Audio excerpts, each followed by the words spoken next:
E aí, gente, antes de iniciar isso aqui, no vídeo de hoje a gente vai começar uma, um tipo de vídeo diferente. Vai ser sobre matemática e arte. Eu fiz curso de desenho por muitos anos, né? E na verdade foi um dos primeiros temas que eu estudei na minha vida, depois de teologia. Então, só depois que eu fui pra ciência da computação e tal, matemática. Então é um tema que eu conheço bastante. E eu meio que fui inspirado por um curso que eu fiz recentemente sobre as sequências de Fibonacci que tá na descrição, que o professor usou muito arte para explicar como funciona esse conceito matemático. E a gente vai se basear nas pinturas de um autor apenas nesse vídeo, mas posteriormente a gente vai ver de outros, né? É, então, o objetivo dessa série é meio que mostrar graficamente coisas relacionadas a alguns conceitos matemáticos, né? Então, vamos lá. Todas as pinturas aqui vão ser do Crockett Johnson, né? Que fez um uma ampla, assim, coleção de artes relacionadas à matemática, muitas bem complexas. Com certeza ele foi um matemático também. E estão disponíveis, parece que no Museu de História Natural dos Estados Unidos. Mas muitas não estão em disposição no momento, né? Essa, nesse caso, ela é relacionada à lei de Kepler, né? Kepler foi um astrônomo muito importante. Também inicialmente ele quase foi para teologia, né? Mas um professor meio que desviou ele mais pro caminho da matemática, né? E foi muito bom para ele, né? Para ele conseguir as descobertas que ele fez, né? E nesse sentido, eu acho que as descobertas deles até foram essenciais para descrever coisas que ele tentava também encontrar na teologia nesse conceito, nesse contexto, né? E o que descreve isso daqui? A segunda lei de Kepler, a primeira lei de Kepler também é relacionada a elipses, né? Então, a Terra não se move ao redor do Sol em círculos, mas na verdade em elipses. E isso não é uma teoria, é uma lei, né? E ele vai dizer que essa área em branco, por exemplo, aquela área de aquele triângulo em branco na esquerda, ela é igual às áreas nas outras, essas duas outras áreas em branco posteriores, né? Então aí a parte geométrica desse conceito. Então você tem que a área em P2 e P3 ela é igual à área em P5 e P4 e assim sucessivamente, né? Em que S ali é o Sol e o planeta ou um cometa poderia estar orbitando aqui nessa linha, nessa elipse em si. Esse é um GIF, né, mostrando isso, né? Então, a gente pode dividir isso em seções em que a gente pode ver a área dessa órbita celeste. A gente pode definir esse problema, né, como dentro de uma elipse, né, a gente tem esse D, teira, que vai ser o nosso ângulo, esse DA, que vai ser a nossa área, e a gente pode pegar tudo isso com essa medição aqui, que é o R, que vai ser o tamanho, a distância entre o centro e as pontas da elipse, e isso tudo vai se dar, a área vai se dar para 1 sobre 2 vezes essa distância R, vezes o, o R vezes o ângulo, né? Que pode ser visto com aquela função de tamanho ali na parte da direita. Então, de uma forma um pouquinho mais expandida, a gente pode ver que a área ao longo do tempo t da órbita desse planeta, por exemplo, ou de um cometa, não importa, vai ser 1 sobre 2 vezes aquele termo de distância e esse termo de distância vezes a derivada do ângulo e do tempo ao longo da trajetória dessa órbita, né? Então aí você consegue ver tudo isso daqui ao longo do tempo de uma translação completa ao redor do planeta, né?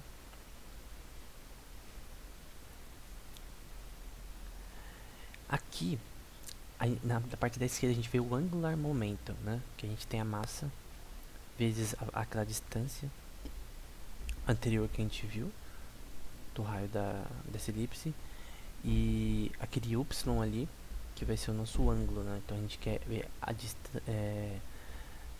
esse angular tem a ver com essa, pensa como a diferenciação da posição ao longo do tempo da órbita do planeta ao longo daquela elipse, usando o ângulo Taylor como base para entender as seções que o planeta estão durante aquela elipse, né? Então você vê toda a órbita desse sistema, né? E a gente pode simplificar isso como que a área ao longo do tempo dessa órbita vai ser 1 sobre 2 vezes esse momento angular dividido pela massa desse sistema, né? Outra pintura do Crockett Johnson, né? Também em madeira, em acrílico, numa específica chamada maçonita. Tá falando que é óleo ou acrílico que foi usado, né? Que é diferente. Na minha opinião, o acrílico é bem mais fácil de pintar, né? O óleo é mais complexo, né? Demora mais pra secar e tal. Mas imagina um espelho. Então, imagina uma imagem geométrica projetada no espelho e a gente vê que o contraste é muito bem utilizado, que é algo usado muito em composição em pinturas. Primeiro, o contraste do fundo, que a gente tem um contraste simétrico, né, entre o preto e o cinza, e o contraste da própria figura, em que você tem, por exemplo, os triângulos na parte de cima, né, menores, né, que estão em uma cor mais escura, se contrastam no vidro abaixo, entre aspas, em cores claras, por exemplo, e assim sucessivamente. Então você vê uma simetria tanto de cores quanto da própria imagem. A própria imagem ela é simétrica na sua essência, em certo sentido. E basicamente pensa em um espelho, basicamente. Um espelho com formatos geométricos que simetricamente, obviamente, vão dar a mesma visão, só que de outro ângulo, né? Isso é visto geometricamente dessa forma, né? Então você tem ali pontos x, y e z de interseções desses, que poderia dizer que são os pontos dessa figura, né? Em algumas das vértices. E é basicamente isto. Outra pintura muito interessante dele é essa sobre o momentum de um pêndulo, né? Então, a gente tem um pêndulo, ele anda ao longo do tempo, e isso aqui é basicamente a trajetória dele ao longo do tempo, que se dá geometricamente dessa forma, né? Então você vê que todas as pinturas deles, ele tem esse contexto, né, de explicar as coisas geometricamente na área da matemática, só que de uma forma visual, né? E não só de uma forma visual com um desenho simples, mas uma pintura com shapes diferentes que mostram como esse sistema funciona. Nesse caso, como um pêndulo ele se comporta ao longo do tempo, né? Essa é uma pintura ainda mais legal, uma das melhores na minha opinião, que era de Erastótenes medindo a Terra, né? Erastótenes foi alguém que cuidou da livraria de Alexandria há 2000 anos atrás, uns 300 anos antes de Cristo, mais ou menos. E ele escreveu um método de como medir a Terra. Então, qual que era esse método? Esse método, ele pegou por exemplo, duas pilastras ou dois gavetas, não importa, ao longo de Siena, acho que é a cidade, e de Alexandria.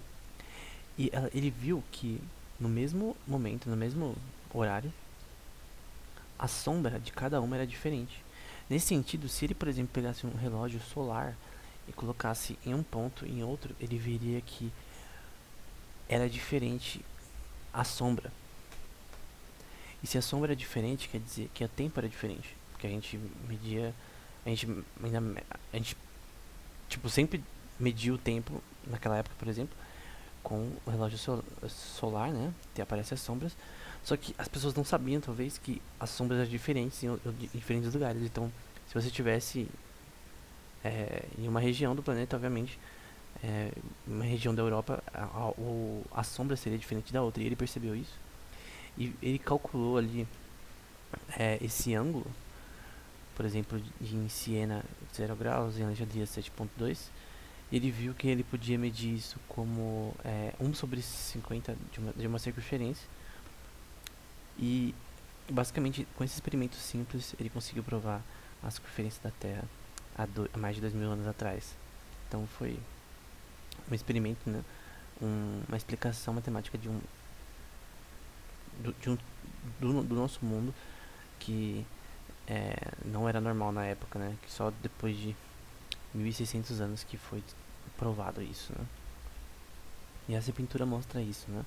Então você tem ali a Terra, você tem ali uma pilastra, pelo que parece, e nesse caso, tanto a pilastra não, esses triângulos agudos aqui em preto e branco, eles demonstram na prática essa diferenciação entre a, a sombra nos dois lugares, né? Que no caso seria o tempo. Então isso aqui o que ele está medindo é o tempo em diferentes regiões do planeta. Eu sei que não é uma distância tão grande de Siena até Alexandria, mas mesmo assim é isso que essa pintura mostra.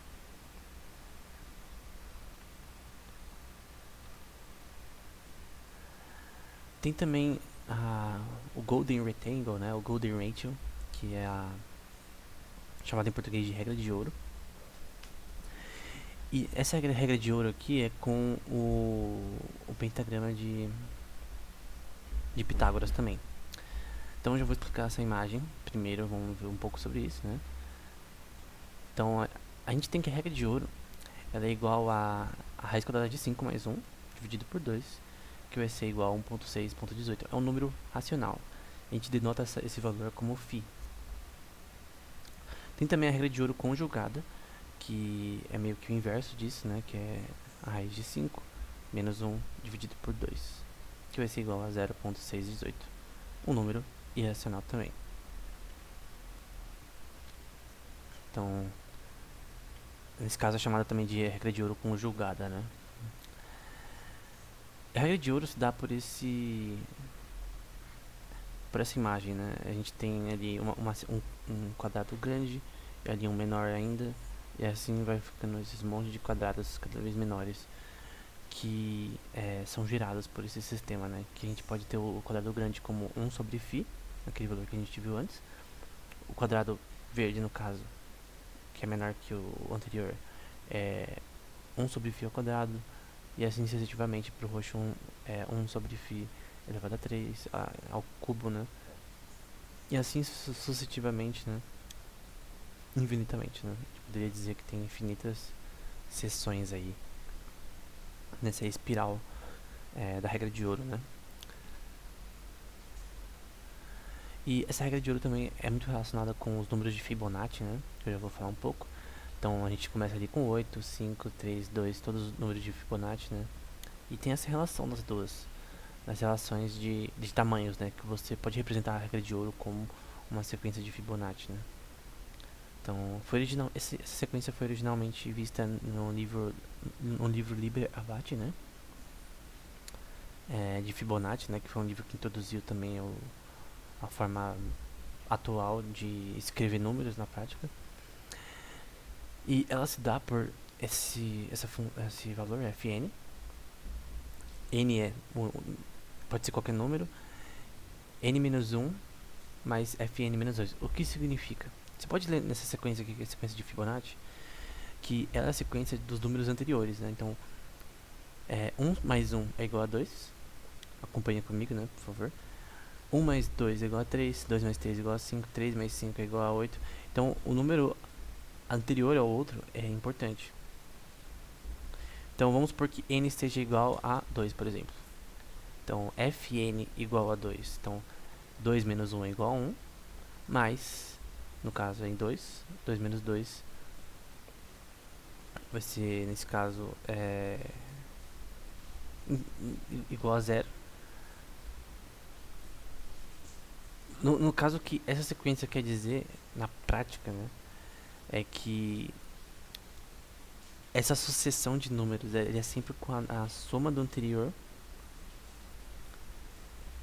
E, por exemplo, se eu pegar o 3 e o 5 aqui e eu fazer 5 menos 3, vai ser igual a 2. Se eu pegar esse F6 e F5, se eu pegar 8 menos 5, vai ser igual a 3, que é o número anterior ao 5. Se eu pegar 13 menos 8, vai ser igual a 5. E assim sucessivamente. Então é nessa questão aí.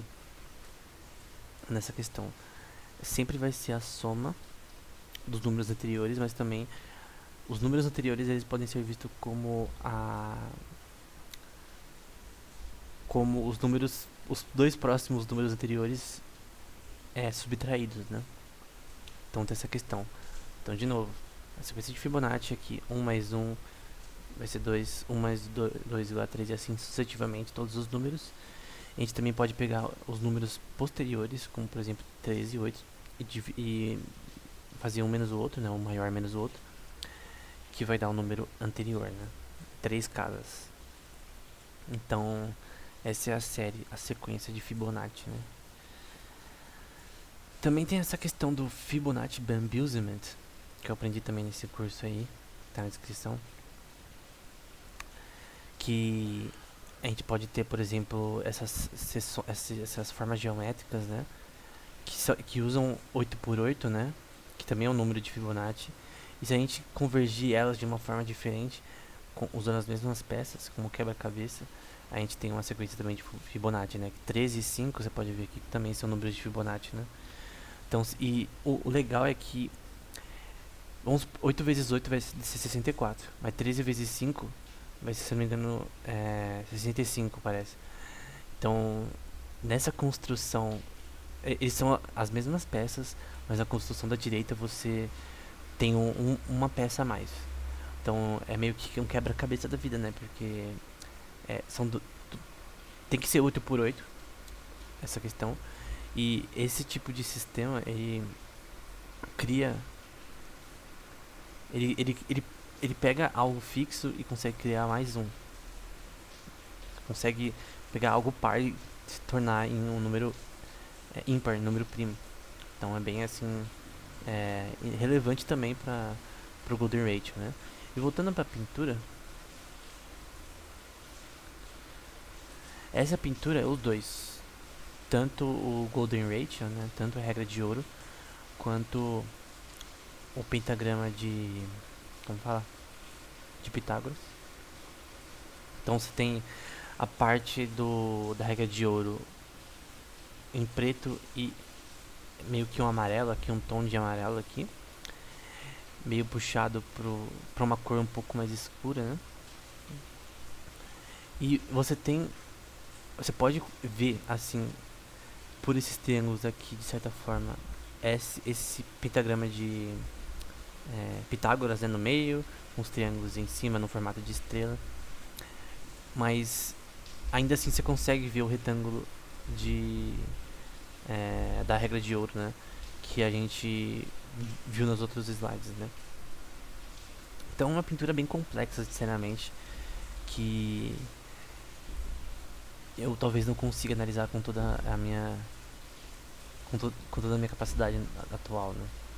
Mas ela meio que quebra a sua cabeça um pouco com essas duas relações. Então, indo aqui além das que eu já falei antes, tem também essa curva cônica de Apollonius, foi uma matemática importante ali há uns 1700 anos atrás, no século 3, 4 mais ou menos. E isso é uma seção cônica, uma curva de uma seção cônica. Que é uma seção cônica, né? Nesse caso você pode ver isso como um círculo, uma elipse, uma parábola, hipérbola. São seções que você pode conseguir através de um cone. Então todas essas seções em um cone você pode achar. Você pode achar uma elipse, você pode achar uma parábola, você pode achar uma hipérbola, né? E aqui é uma curva cônica. É uma curva nesse ambiente, né? Nesse objeto geométrico.